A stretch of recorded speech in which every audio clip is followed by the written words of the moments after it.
Doctor साहब, सबसे पहले आप अपना परिचय बताएं। आप सभी को मेरा गौमय प्रणाम। मैं doctor Sitaram Gupta, founder Gaumaya. Doctor साहब, हमें ये बताएं, आज बड़ी चर्चाएं चल रही हैं, आप गौ सेवा पे इतना अच्छा काम कर रहे हैं जी।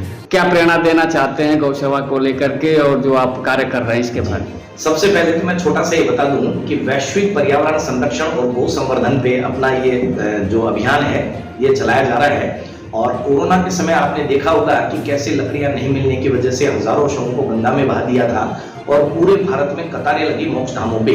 वहीं से विचार आया कि आज तो जैसे तैसे लकड़ियां मिल गई, कल को ये नहीं मिलेगी तो क्या हम अंतिम संस्कार करना ही बंद कर देंगे। और वहीं से प्रकृति को बचाने का, ये पर्यावरण बचाने का कार्य शुरू किया। एक अंतिम संस्कार में 2 पेड़ लगते हैं। पूरे भारत में 1 करोड़ अंतिम संस्कार होते हैं, जिनमें 2 करोड़ पेड़ों को काट करके जला दिया जाता है। 90 लाख टन कार्बन डाइऑक्साइड उत्सर्जित होती है। उस कार्बन उत्सर्जन को 0 कार्बन न्यूट्रलिटी पे लाने का एक छोटा सा अभिनव प्रयोग है। ये बताएं, आप कहाँ कहाँ अब तक ये डेवलप हो चुका है और कितने जगह पे ये कार्य हो रहा है? जयपुर से हमने इसकी शुरुआत की थी। लगभग 3 साल हमें इस पे पूरा कार्य करते हुए हो गया है। पायलट प्रोजेक्ट के रूप में हमने जयपुर से इसको प्रारंभ किया। भारत सरकार के स्टार्टअप इंडिया में रजिस्टर्ड हुआ। MNIT के MIIC में हम इंक्यूबेटेड हैं और नगर निगम जयपुर से हमारा MOU साइन हुआ। 11 मोक्षधाम हमने पायलट प्रोजेक्ट के रूप में लिया और पिछले अभी लास्ट मंथ हमने इसको कोटा में भी प्रारंभ कर दिया। कोटा में 2 मोक्षधाम गोद ले लिए और प्रैक्टिकल फिनरल वहां होने शुरू हो गए। बहुत जल्दी 12 बूंदी, झालावाड़, बीकानेर और अजमेर भी शुरू करने जा रहे हैं इस साल में, राजस्थान में, और अगले वर्ष में पूरे संपूर्ण भारतवर्ष में इसको कार्यक्रम को संचालित करने का प्रयास है।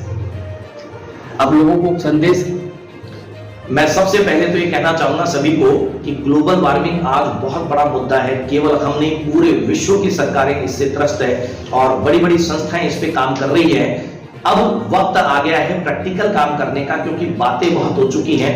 प्रैक्टिकल काम करके ही हम ग्लोबल वार्मिंग से, कई बार हम बात करते हैं ऐसा हो रहा है, इतना प्रदूषण फैल रहा है, ऐसा, हम उसके लिए क्या कर रहे हैं। तो मेरे मन में भी ये विचार आया कि यदि हम छोटा सा प्रयास भी सब मिलकर के शुरू कर दें तो कम से कम भारत में अंतिम संस्कार से होने वाले प्रदूषण की 90 लाख टन कार्बन डाइऑक्साइड को हम उत्सर्जित होने से रोक सकेंगे और पूरे विश्व में भारत को विश्व गुरु बनाने की भूमिका अदा कर सकेंगे। अभी कुछ दिन पहले आप लोगों के माध्यम से हवन यज्ञ कराया गया जी, इसके बारे में थोड़ा सा।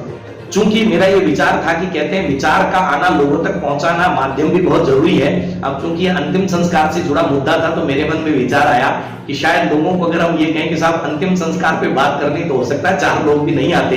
तो इसमें एक अभिनव प्रयोग भी हमने किया। यज्ञ का माध्यम हमने लिया। गायत्री परिवार से मैं जुड़ा हुआ हूँ और 27 जून 2022 से हमने पंचकुंडी यज्ञों की श्रृंखला प्रारंभ की। अब तक 44 यज्ञ हम जयपुर में करवा चुके हैं और अनवरत ये जारी है। उस यज्ञ के माध्यम से लगभग 100-200 लोग,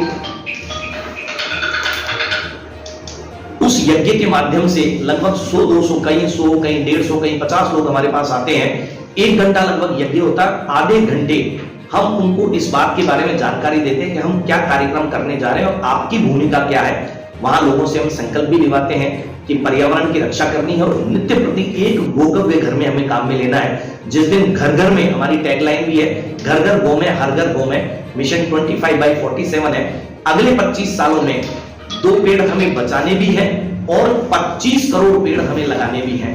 ये कार्यक्रम हमें संचालित करना है जिससे आम जन को इससे जोड़ करके और हम इस कार्यक्रम को जन जन तक पहुंचा पाएंगे, घर घर तक पहुंचा पाएंगे। क्योंकि जो टैगलाइन दी है, घर घर गौ में, हर घर गौ में, घर घर में हमें गौमाता की स्थापना करनी है, लोगों तक गव्यों को पहुंचाना है और हर व्यक्ति के जीवन को कैसे बचाया जा सकता है, कैसे उसको सम्मिलित किया जा सकता है, कैसे स्वास्थ्य को बरकरार रखा जा सकता है, पर्यावरण को कैसे बचाया जा सकता है, गौमाता को कैसे स्वावलंबी बनाया जा सकता है, किसान को कैसे आत्मनिर्भर बनाया जा सकता है। इन सब मुद्दों पे ये छोटा सा हमारा प्रयोग है जिसके माध्यम से हम अपने इस मिशन में कामयाब हो सकते हैं। डॉक्टर साहब, इसकी शुरुआत कब हुई थी?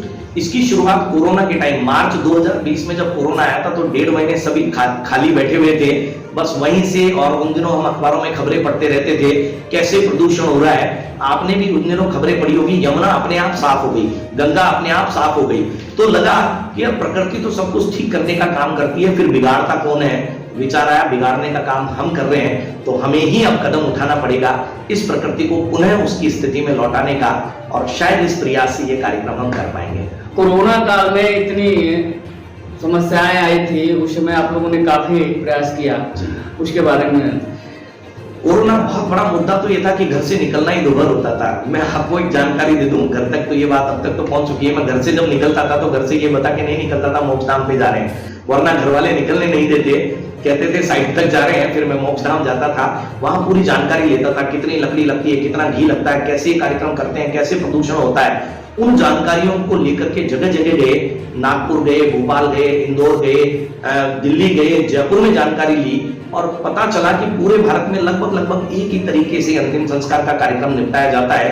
98% आज भी वही पारंपरिक तरीके से, वही लकड़ियों से होता है। तो लगा कि ये बहुत बड़ा मुद्दा है जिसे यदि हल कर दिया तो समाज में धारा परिवर्तन का कार्यक्रम हम कर पाएंगे इससे, और आम जनजीवन को एक बेहतर जनजीवन की तरफ हम मोड़ करके ले जाने में सफल होंगे।